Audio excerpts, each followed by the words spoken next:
And the Oscar goes to... And the Oscar goes to...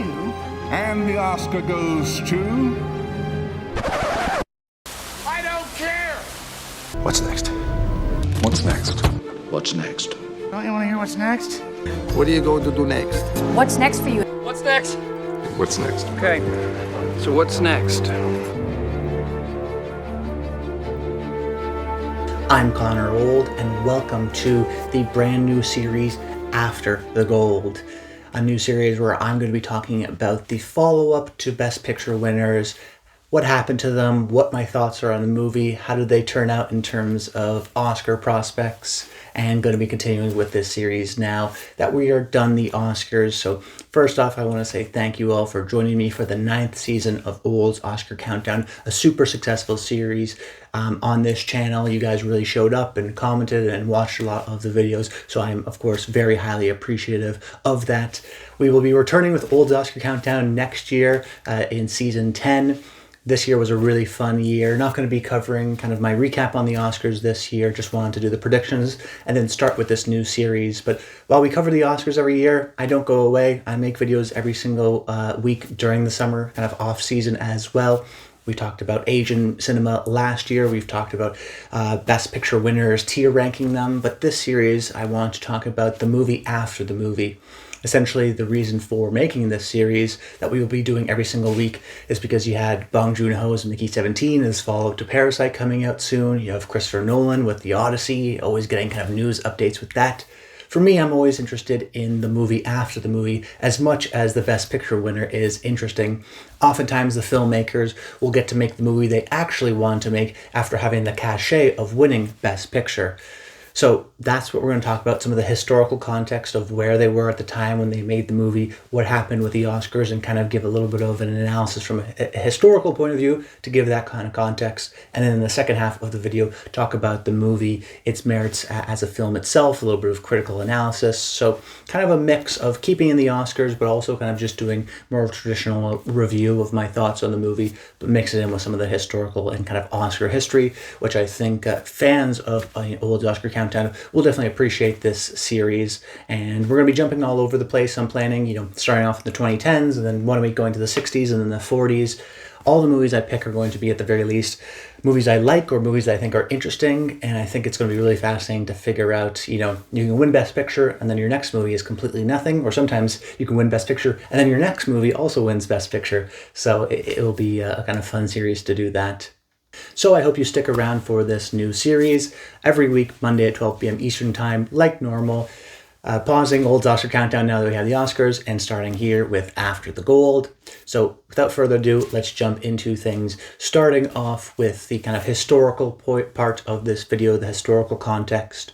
The movie we're covering today is If Beale Street Could Talk, from writer-director Barry Jenkins. His previous film was the Best Picture winner Moonlight, which was a big kind of a surprise win at the time. Everyone remembers when La La Land's name was incorrectly announced, and then it was actually Moonlight afterwards. And I think its modern day reputation, Moonlight that is of a strong Best Picture winner. I tier ranked the Best Picture winners in the 2010s and the 90s and the thousands and whatnot, and I think Moonlight was in the S tier, in the highest tier I could have picked. So I think it's a really terrific movie myself, but I also think it's aged quite well, and its general reputation amongst film fans is one of the better Best Picture winners. If La La Land would have won, I think that probably would have been bad for that movie's legacy, even though I think that's a terrific movie, just because I think oftentimes Oscar fans like the kind of underdog type wins rather than the movie that stays out in front and then just ends up winning. Sometimes you can kind of get some backlash because of that. So I think everything worked out in the end.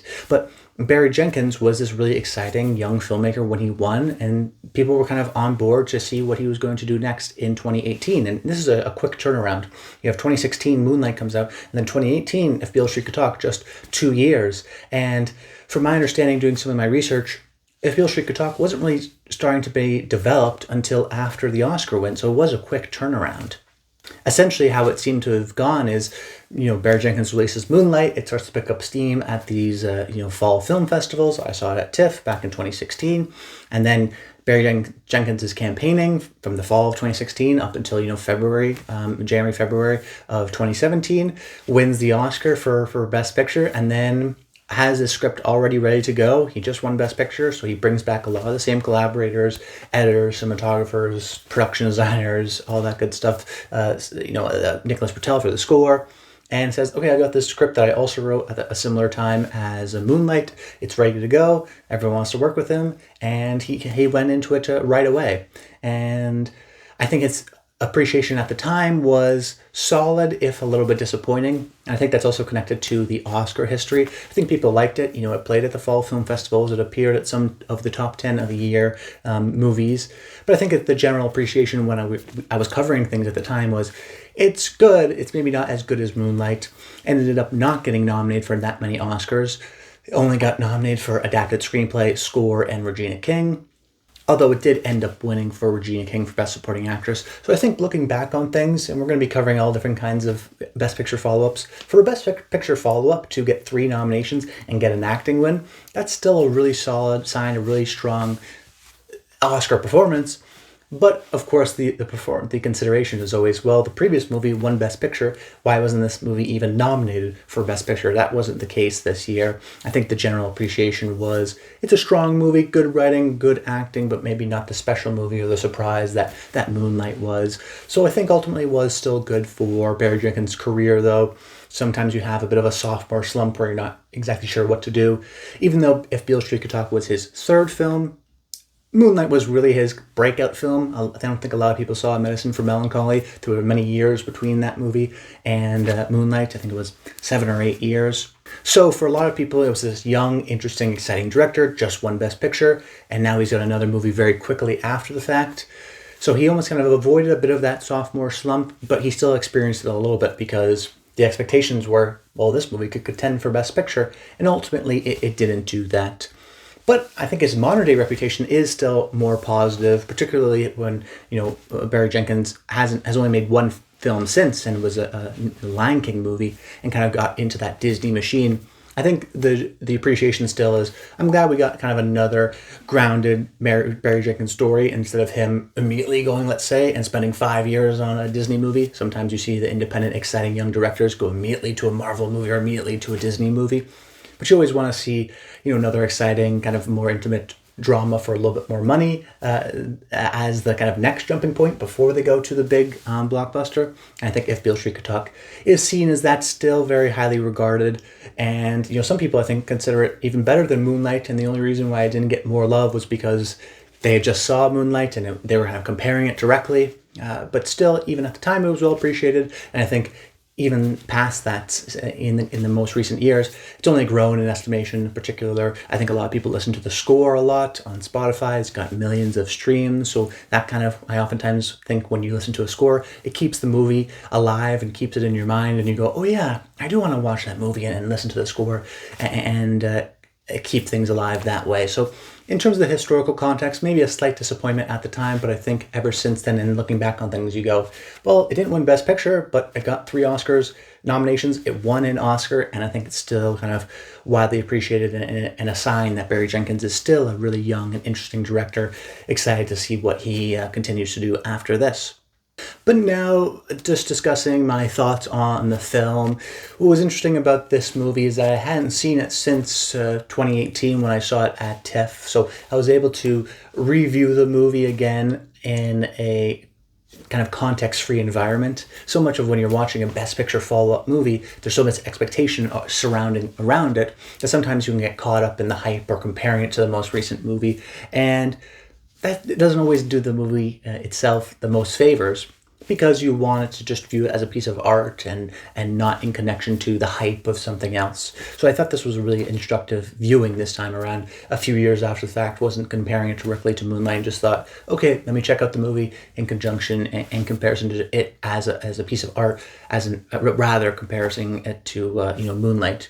And I think I ultimately came down to the same feelings I had, though, in 2018, which is it's a very beautiful movie, a very good movie, but maybe not as good as Moonlight. I think I still am in the kind of consensus in that way, where I think Moonlight is a very special movie, and If Beale Street Could Talk is a very strong movie, a very good movie. And if Beale Street Could Talk came first, I probably would have liked it a little bit more. But of course, it's always impossible to completely remove your opinion of things devoid of context, because things did happen the way they did happen. And my favorite part of the movie, though, I do think is the supporting cast. That was the first thing that jumped out to me on rewatch, is just to see how many actors Barry Jenkins kind of got right or picked right before they hit big. Brian Tyree Henry, Coleman Domingo, Ingenue Ellis Taylor. They were all, working, well-respected actors, but they were all in this movie before they all got nominated for Oscars, so I think that's a strong testament there. Tiana Paris, before she joined the MCU. You have Diego Luna, but he was in Rogue One, but then Pedro Pascal, shows up in the movie briefly before The Mandalorian, before The Last of Us. You really think and look at this cast and go, wow, this is like an all-star heavy hitters cast. And so much of my joy actually of the movie was seeing how impressive the cast was, but then being reminded that, oh right, but these guys are also great. In a way, it almost hurts the movie slightly that the supporting actors and supporting characters are so much more interesting than the central romance. Now, I still appreciate and connect to the central romance, but in a way, the kind of side characters steal the show. I think of the kind of monologue scene there with Brian Tyree Henry, where you just have so much kind of anger and despair, but also kind of humor and love and hope within it. And I think that's a kind of one scene performance that you just immediately think of when you watch the movie, and one scene that kind of stays with you throughout the film. And that's what I think about when I think about the movie, is that it is a pretty simple movie, but one that is so well crafted to garner an intense amount of empathy for its characters. It's similar to Moonlight in that way, where Jenkins uses the kind of a Jonathan Demme trick, where you have the actors directly look at the camera, and it feels like you're looking into their soul, and there's a strong kind of human connection like that, combined with some of the handheld camera that we utilize in this film. You feel like you're just with the person, that there's a sense of breathing to the camera when it's moving around, that it's a little bit more immersive that way rather than having just a bunch of static stuff. But I say it's a simple movie because it's maybe deceptively simple, but it's like handheld cameras, really fantastic writing, really poetic stuff, a lot of it taken from the James Baldwin novel, but I think Jenkins has just a real talent for kind of some of these impressionistic scenes or way of words that he has. And then you have all those amazing actors that I mentioned at the top of their games, working with really fantastic dialogue and fantastic writing, and that's all you kind of need. You just are excited. Brian Tyree Henry scene, it's a little bit of a handheld camera. There's not too much shaking, really. It's just kind of putting it on him, framing him beautifully, and then allowing him to act amongst these really terrific words. That's kind of all you need to be engaged and to kind of connect with them as storytellers. And that's what a lot of the movie is these kind of vignettes jumping through time when Fonny and Tish are starting to get the relationship together versus when Fonny's in jail. And you kind of have these kind of back and forth scenes of not just pure anger and disappointment and how the justice system can screw you over, but then also scenes of, I think of them, trying to move into their first apartment, and Stephen James and Dave Franco kind of lifting the imaginary fridge. These smaller kind of vignette moments that feel very true, that feel very human, that I think connect to a larger theme and are a little bit more complex than, let's say, just lumping it into just a romance movie or just a social issues movie. It really is, I think, well observed in that regard. So deceptively simple in how these kind of scenes all add together to a larger theme. I think Jenkins does some deceptively simple things in terms of just interjecting some of the looks directly at the camera, or how he uses this kind of non-linear style of editing. It is hard, but when you're watching the movie, everything kind of flows together and blends together. It feels like a memory that you're thinking back of. You're thinking of almost like dreamlike in its kind of imagery.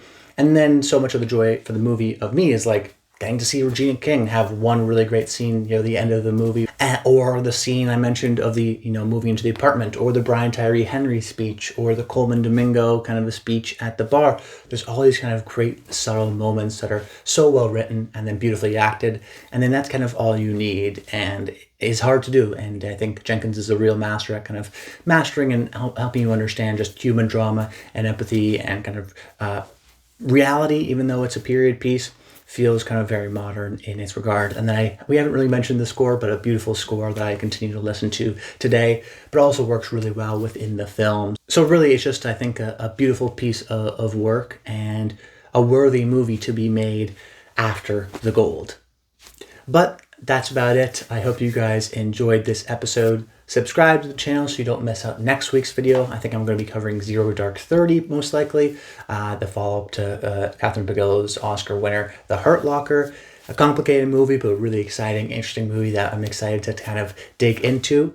Once again, thanks for your support for Old Oscar Countdown, and I hope you stick along for this new series. But if not, I'll see you next year with Season 10 of Old Oscar Countdown.